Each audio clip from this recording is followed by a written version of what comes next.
El Mayo Zambada, the true boss of the Sinaloa Cartel, is considered to be one of the most successful drug traffickers in the history of the world. He is estimated to be worth over $10 billion. Zambada has been involved in the drug trafficking industry for over 50 years without ever spending a single second in jail and hasn't been in the public sight in years. So, who is this figure?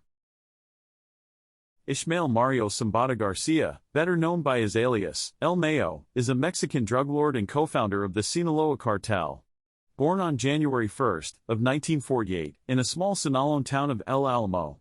He grew up in extreme poverty alongside his siblings that by the time he was a teenager he had already worked a variety of jobs ranging from washing cars, driving trucks, farming, selling marijuana, and as a jamero, which is a term for an opium poppy farmer.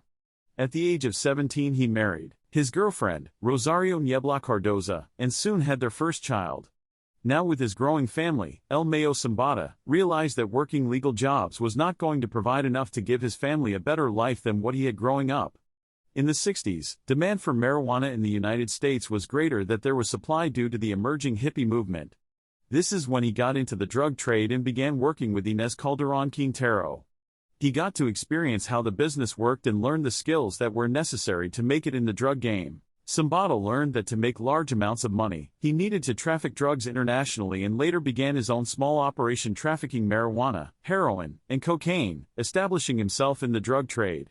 Now into the 70s, he needed to establish himself alongside the bigger traffickers in the industry, and that's when he meets a Cuban smuggler and gambler, Antonio Cruz Vasquez. Vasquez had just been released from serving 3 years of a 5-year sentence for trying to smuggle 596 pounds of marijuana into Texas. Now free, Vasquez traveled down to Culiacan, Sinaloa in search of a supplier to get his smuggling business back up and running. There he met Zambada and started working together and became good friends.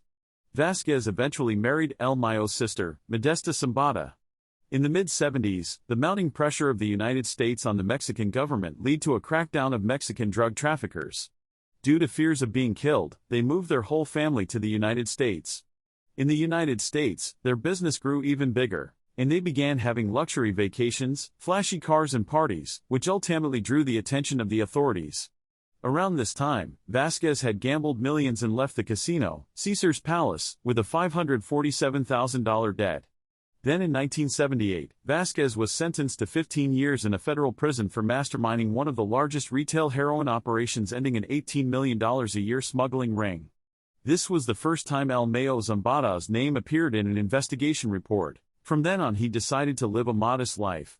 Now into the 80s, Miguel Angel Felix Gallardo recognized El Mayo's work and invited him to join the Guadalajara cartel.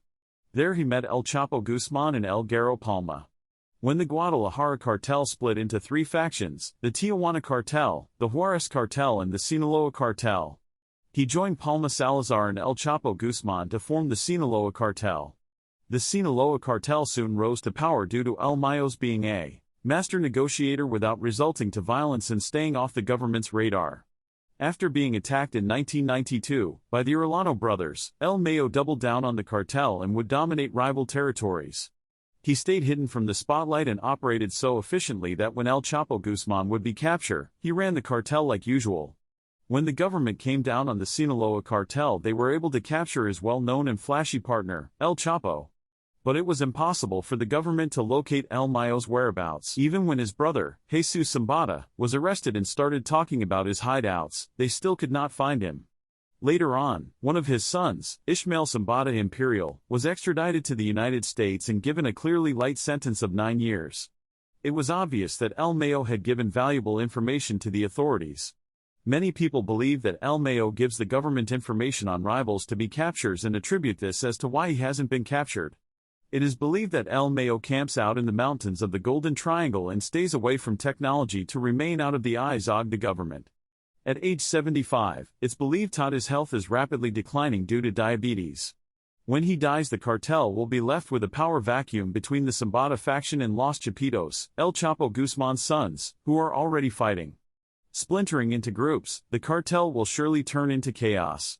The final question remains, will he ever be captured or will he live out the rest of his days hidden in the mountains of Sinaloa state?